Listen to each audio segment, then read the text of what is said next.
campus of South Plains College. This is your TV10 News Update.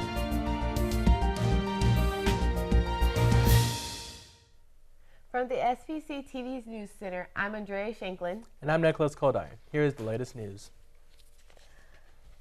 The presidential election is about a month away. The first 3 presidential debates happen tonight. But are these debates truly debates, and are the people influenced by them? From Washington, Emily Smith brings us the debates about debates. Presidential debates are voters' chance to see candidates field questions face to face. Can I call you Joe? Unless what you see There's differences. isn't what you get. Who am I? Why am I here? The real point of view I have on what we call the presidential debates is that they're not actually debates. Not debates. John Donvan, moderator of the Intelligence Squared U.S. debates, calls what you'll see more dueling press conference, less Lincoln Douglas. A question is put to candidate A. Candidate A answers the question for 30 seconds, 90 seconds sometimes, and then has to stop. And then the question is put to candidate B. It's how presidential debates work, but it's not how the 120 or so Oxford-style debates Donvan has moderated work, as he explained in this video urging people to sign a petition to change debate styles. The Oxford-style format works like this. There is one stated resolution. It's called a motion. One side argues for the motion, the other side argues against that motion. More than 60,000 people signed on to the Change.org Oxford-style debate petition to the Trump and Clinton campaigns and to the Commission on Presidential Debates, which organizes the events. Then populist optimism met political reality. This year's format, the same as before.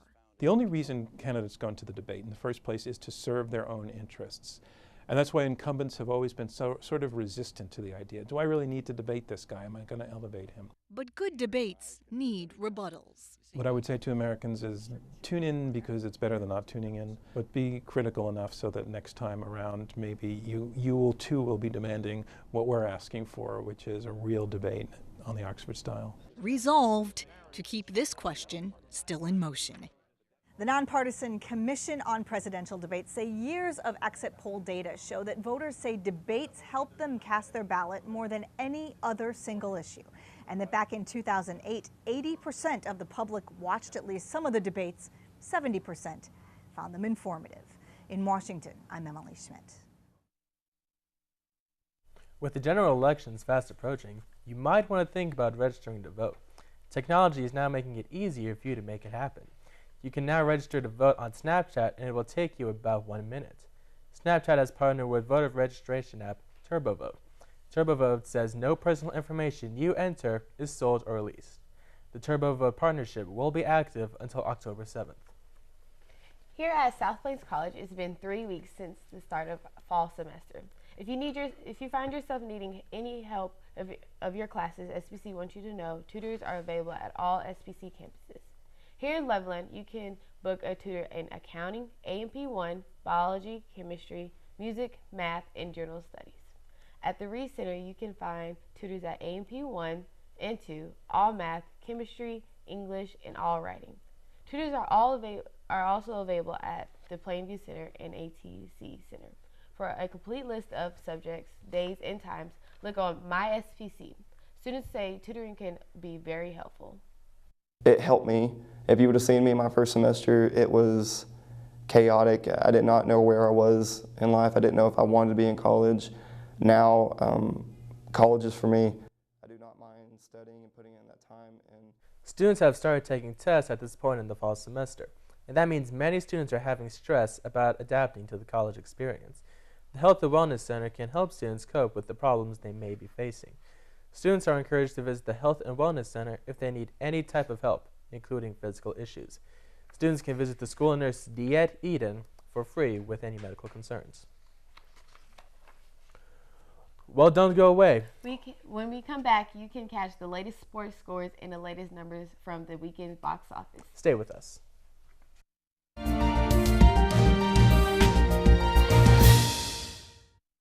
What's the big deal about soft drinks? They're a sweet and savory element to spruce up any tasty meal. Or are they? The average 20-ounce bottle of soda has about 250 calories. This is about the same calorie content as a small snack like a ham and cheese sandwich. Those calories over about 3 months can add up to about 5 pounds of fat. And then there's water. 0 calories, 0 fuss.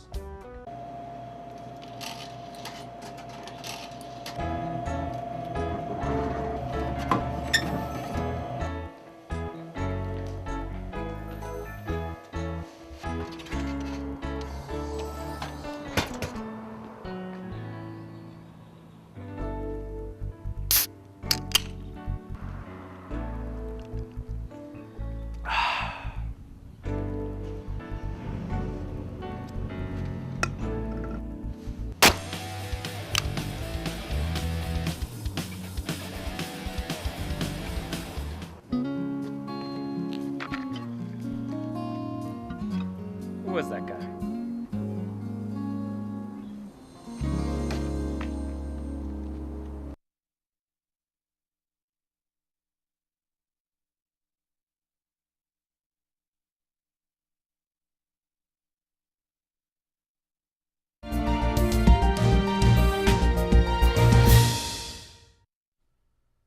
Welcome back to sports. I'm Cassie Munoz.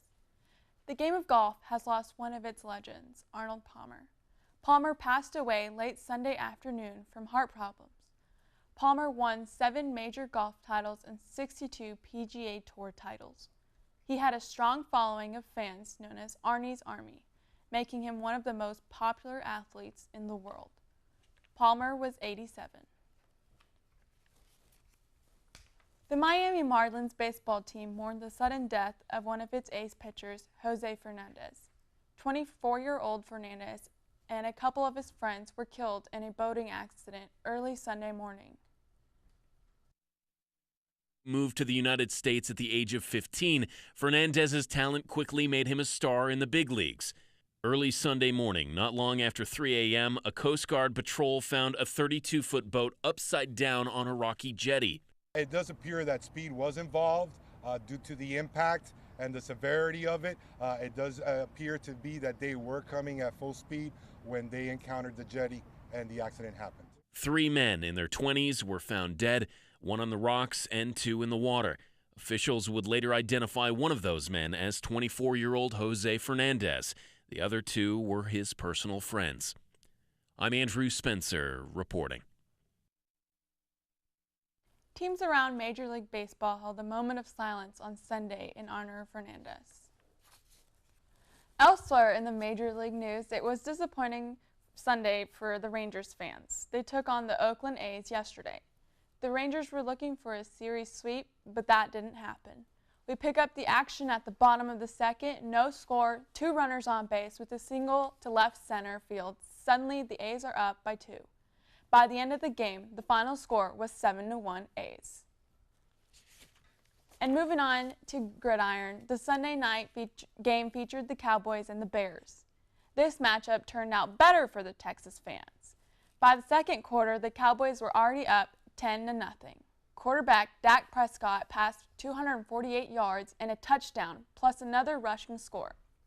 Final score, 31-17 Cowboys. That's it for sports. Now let's go to the entertainment news with Hayden Hawkins. Thanks, Cassie. Now that it's the end of September, some people have probably just gone ahead and said goodbye to all those New Year's resolutions to exercise and lose a few pounds. Well, meet one Texas cafeteria worker who actually lost 100 pounds over the last year, thanks to mostly eating cafeteria food. You have a wonderful day. Thank you. Every day with the warmest smile. Thank you. You have a great day. And words of encouragement. Hey girl, how's your day going? Tammy McRae welcomes a waiting line of curious and hungry kids. And smell good. At Carver Elementary. Thank you, sweetie. You have a wonderful day, okay? Today she's serving up grilled cheese, bananas, broccoli, and chicken pot pie. Yum, it's so delicious. And you better believe those words, because this cafeteria manager has spent the past year eating every bit of it. Oh, our food is amazing. This is what Tammy used to look like at 260 pounds. Weight she carried with her for 17 years after the birth of her second child. I was gonna die if I didn't do something about the issue. So in September 2015, as the kids started up a new school year, she ditched her old diet. I would go to Wendy's and get supersized everything, or McDonald's supersized everything. Tammy started taking cues from her own cafeteria menu, eating the breakfast and lunch every single day. And then at night I would just go home and have a little bit of fruit or a little bit of yogurt. By Christmas, she was well on her way to shedding the weight.